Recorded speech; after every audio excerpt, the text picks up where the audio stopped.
Hello, I'm Sue Nelson, and you're listening to the Planet Earth podcast, which today is based on the east coast of Scotland by Ocean Lab. More on what goes on in there in just a moment. Also in today's edition, we've got marine biologist Kerry Lewis, who survived freezing temperatures to return with her second audio diary from the Arctic, and how identifying proteins from a 50-million-year-old creature can help the storage of radioactive waste and shed light on evolution. Preservation of DNA, that's just not going to go back into deep geological time. But the preservation of some of these proteins from these soft tissues does. I've now come inside the hangar of Ocean Lab 1, and this is one of two buildings that makes up the University of Aberdeen's Ocean Lab facility out here in Newborough, 20 kilometres or so north of Aberdeen. And I'm with Dr. Alan Jameson, who's a marine biologist, and he also designed many of Ocean Lab's deep sea landers. Now, these are structures that are lowered from ships onto the ocean floor, and I'm surrounded by a few of them, and well, basically they're not quite what I expected, because they resemble children's metal climbing frames with scientific equipment sort of attached to them. Or am I being too rude about your state-of-the-art equipment here? I've heard a lot worse. The lander's looking a bit bare at the moment because we don't normally have them all fully assembled when they're in the hangar, because when we test the equipment, we tend to take it off the frames themselves. So what you're seeing is the empty shells of the landers that when they go on a ship will be populated by cameras and batteries and current meters and things like that. And where do these get deployed around the world? We deploy them all over the place. We've worked all across the Mediterranean, the North Atlantic, the South Atlantic, Norwegian fjords, and more recently we're working a lot around the Pacific Rim. Using the landers is ideal because we get to see a lot of these animals alive, and that's what sometimes you don't get when you're trawling. It's good to get some more behavioural aspects and physiological and ecological information than in purely preserving samples. We've got also behind us a sort of miniature shallow pool for testing, I assume. Yes, it's a 5 metre deep by 5 metre wide freshwater test tank. Myself and my colleague have just designed an acoustic current meter which is capable of working at 11,000 metres deep. We're just testing it in the tank just now before it gets sent down to New Zealand for our next cruise in the Chromatic Trench. Where we're starting to specialise more and more is working in very deep trenches. There's probably less than a handful of people in the world who have the capability of going beyond 6,000 metres, and we've been doing it now for 5 or 6 years and are making incredible progress using the lander systems as deep as 10,000 metres.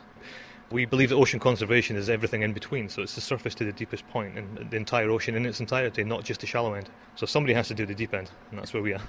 Alan Jameson, thank you very much. I'm now inside Ocean Lab 2 in a corridor just outside the wet lab, and inside I'm going to meet Billy Hunter. He's working on an EU project called Hermione, which is looking at the human impact on deep sea ecosystems. Here we are, and in we go.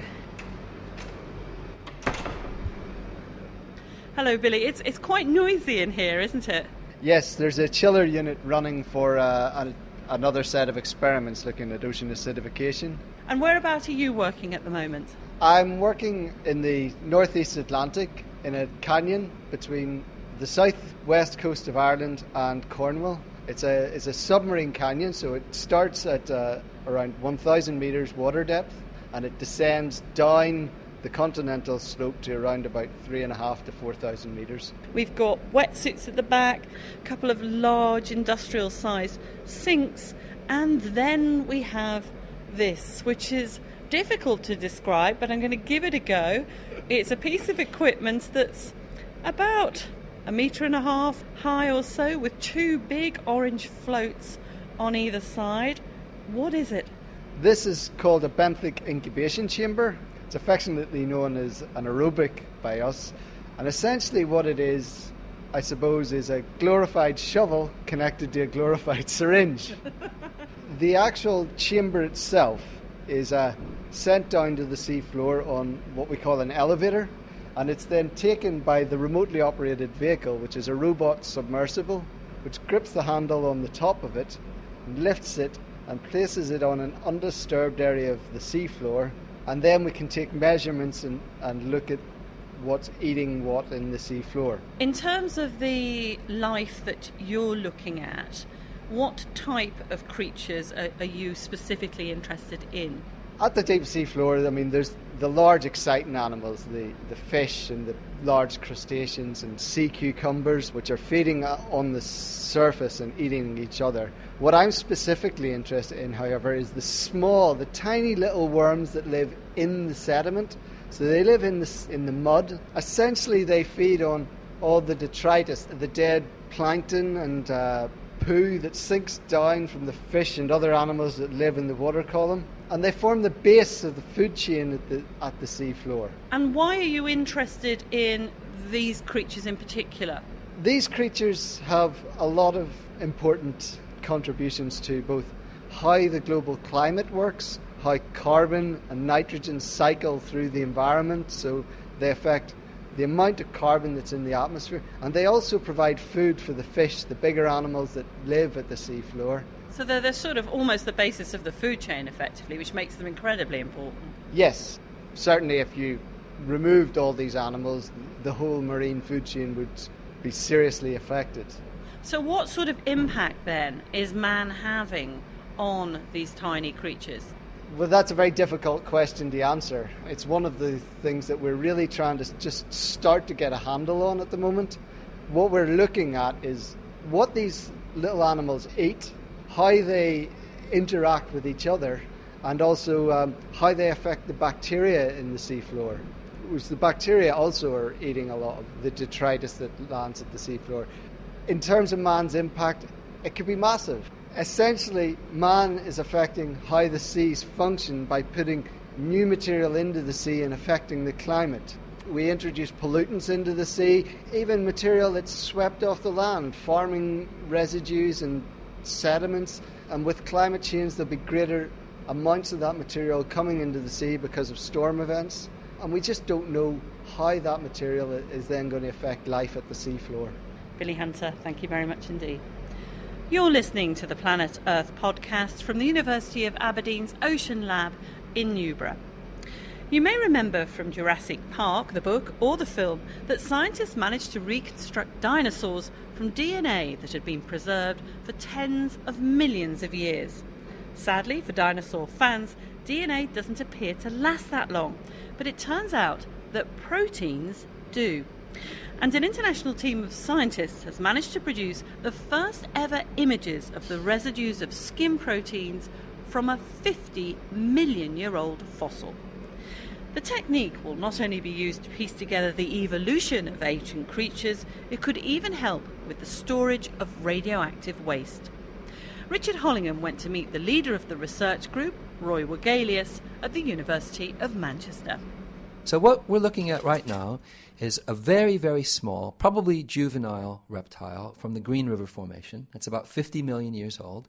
It's, let's say, about 5 centimeters long. It's only part of the organism, and we think this poor, unfortunate little critter probably got bitten in half, and that's why it's ended up in the fossil record. Because if we look at it, there's almost a long tail and 2 legs, I guess, almost like frog's legs, but probably about half the length of my finger, embedded in this quite thin, sandy, almost like a slate. That's right, that's right. You can see a long central tail, and then you can see where the legs join in, where the pelvic region is, and then the organism is truncated. Mostly what you can see is the skin. And if you look at it very, very closely, you can actually see that there's some of the patterning left in the skin. It is mottled, isn't it? Yes, that's right. And that's the scale pattern. And that's why we thought this would be a tremendous specimen to look for the residue and patterning of proteins. You're actually looking for remnants of proteins, of the molecules that made up the skin. Some remnants of the original chemistry.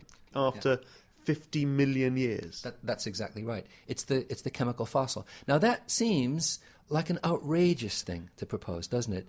And yet, I can just hear the traffic outside on Oxford Road rumbling by on fossil fuels. We have absolutely no problem thinking about organic molecules being preserved as long as we don't think about what species they've come from or from exactly where they've come. We just put them in our gas tanks or petrol tanks and burn them. this is a chance, using some of these very, very sophisticated techniques, to track back and find some of these very, very robust organic molecules and trace them back to their source. And indeed, we were able to do that. So what did you do? 'Cause it's a very different process to the sorts of things paleontologists normally get up to. And that's why I describe myself as a geochemist. I'm not a paleontologist, so forgive me if I say anything that would make a paleontologist recoil in horror. Usually, paleontologists look at bone, and then they look at structures. What we wanted to get to was using chemical techniques.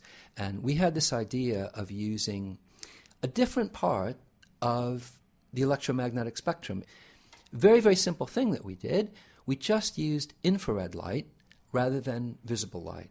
Now, infrared light gives you an idea about the presence of organic molecules, because an awful lot of the infrared spectrum will cause vibrations in the organic components. And by that, what that means we can identify specific parts of organic molecules.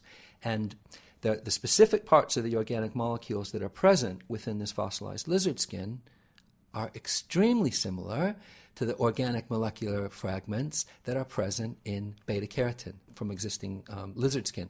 And so we did a comparison of the distribution and types of these organic, we'll call them functional groups. We mapped these organic functional groups and compared them from this fossilized skin to some skin taken from a present-day gecko. And the distribution patterns map very, very nicely. So what can you conclude then? What that showed us is that the protein residue derived from the original skin still has some of the character of the original proteins, and the distribution of it is controlled by the original biological structure. It's not contamination from the embedding matrix. It's not very, very unlikely to be any kind of microbial consortium. We did some other techniques that show pretty clearly the amount of microbial contamination is minimal. It's to do with the original organism. And that gives us real hope that we can apply this technique in other areas. So you can identify specific molecules, components of proteins, from a creature that lived 50 million years ago. Why? What's the advantage of that? What are the applications of that? Yeah, it's a compelling question. There's this sort of gee whiz factor that, oh my gosh, we have this tremendously old organic chemistry preserved. That's fascinating in and of itself, really, just the fact that we can detect it and show that it maps with the original biology of the creature. But that gives us hope and a way forward for an awful lot of other research. For example, what it means is that non-destructively, we can map this kind of material and find hotspots where there's high quantities of these degraded proteins and then sample them without having to destroy the whole organism. Then that material that we've sampled, we can do much more sophisticated proteomics type analysis and look for protein sequences. And that can give us information down to the genus level. And then we can really start to do some molecular paleontology. So it's putting together proteins, and from that you can then make linkages about how these various creatures were related.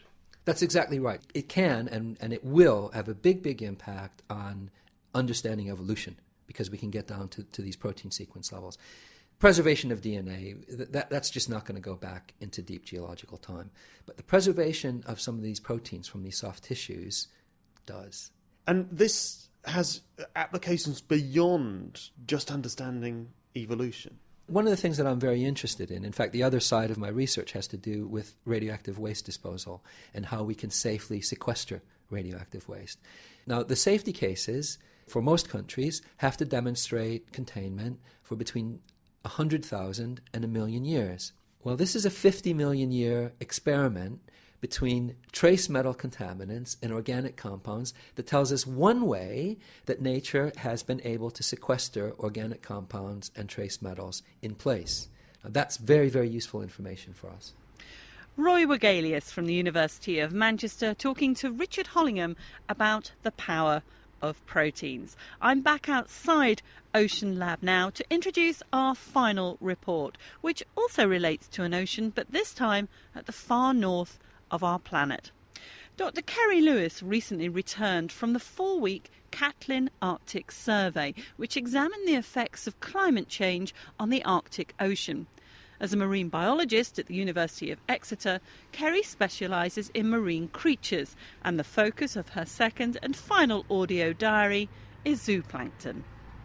So I'm up in the sampling tent, and we're about to start a 24-hour plankton trawlathon, which is going to be a bit of a mission and quite a long and very cold night, but will hopefully give us some really good data.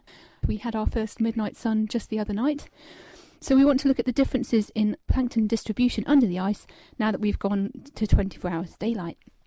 A lot of the zooplankton species that I'm interested in quite often do what's called a diel vertical migration. This means that during daylight hours they tend to hang out quite deep where you don't get daylight, so that the predators can't see them, and then they swim to the surface under the ice when it's dark and do their feeding then. So we're quite interested in comparing the data that we got from our just beneath the ice trawls while we still had periods of darkness to now that we have 24-hour daylight. So we're going to be taking samples on the hour, every hour, for 24 hours, which means we're going to be sleeping in the sampling tent on just some Z rests. So yeah, it's going to be a bit of a mission, and I'm a bit anxious as to how I'm going to cope at 4 o'clock in the morning, but we'll see how it goes. So we're just into trawl number 7 in our 24-hour trawlathon, and a seal just appeared in our hole. It's the most exciting thing ever. It swam around the hole a few times, and I spotted it and yelped, and then it slowly came up and put its flippers either side of the hole and just stuck its nostrils out to get some big breaths of air. We're not very near open water, so we must have swum quite a long way to get to our sampling hole, and used us as a breathing hole. So we had to pause on our sample. It was really cool. But back to trawling now. Unfortunately, we still need to carry on. Okay, so it's now midnight. So we're officially halfway through our 24-hour plankton trawlathon. And it's still pretty light, actually. The sun is hiding behind the clouds, but it is still up. And yeah, we've made a nice little camp in our sampling tent. There's 3 of us that are going to be staying up through the night. It's myself, Jamie and Helen. Jamie and Helen are outside on the bicycle winch as we're lowering our plankton net down for our 12th trawl. The excitement of the seal has died down a little bit, though we're all hoping it's going to come and visit us in the night. And in the last sample we found some bioluminescent copepods, which was pretty cool. They had this lovely blue iridescent colour when we shook them in the water. And yeah, we've got lots of chocolate and tea to keep us going through the night, and I think it's going to be a long night. Let's see how it goes.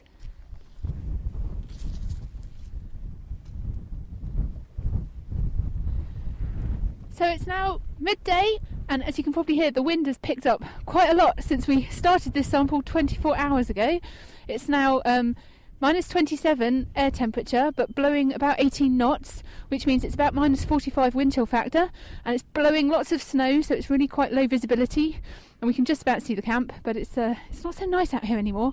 Poor old Helen is on the bike winch for not the 24th time, because she's been sharing it with Jamie, but they've been doing sterling work, cycling the trawling net up and down for 24 hours now. How are you feeling, Helen? Very happy to be coming to the end of our 24-hour period. Quite tired, a little bit cold, and ready for some hot soup, which is hopefully going to be ready in about half an hour. Hopefully it's given us some really interesting data, but we're very tired people right now. It's about 11:30. I've just finished my last day of lab work and science for this year's Arctic survey. I'm feeling quite sad, but it's been a fantastic 3 weeks.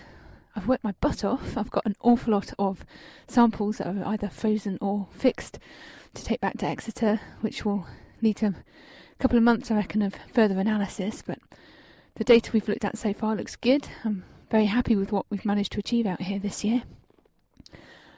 It's hard to explain why the Arctic is such a beautiful, magical place to be. Yes, it's a cold, barren wasteland, but there's something very magical about it. The light is different every day. But I think a lot has to do with the contrast between its power, the pure power of nature here. I mean, it could kill you in a second if you weren't looking after yourself properly, but it's also incredibly vulnerable. It's the place that's changing most rapidly on our planet at the moment, and is incredibly fragile in terms of climate change, and it's the contrast between the power and the fragility, I think, that also makes it feel like a very special place to be. and I'm sat on 1.5 meters of sea ice, and I can't help but wonder how long there'll be sea ice here in the summer, whether I'll be one of the last people that gets to do this, which is a really very sad thought. Kerry Lewis sharing her experiences on the Catlin Arctic Survey, and you also heard Helen Finlay from the Plymouth Marine Laboratory. I hope you've enjoyed sharing my experience today at the University of Aberdeen's Ocean Lab. Do check out our Facebook page, there should be some photos of the Ocean Lab on it, and our Twitter feed. This has been the Planet Earth podcast for the Natural Environment Research Council. I'm Sue Nelson. Thanks for listening.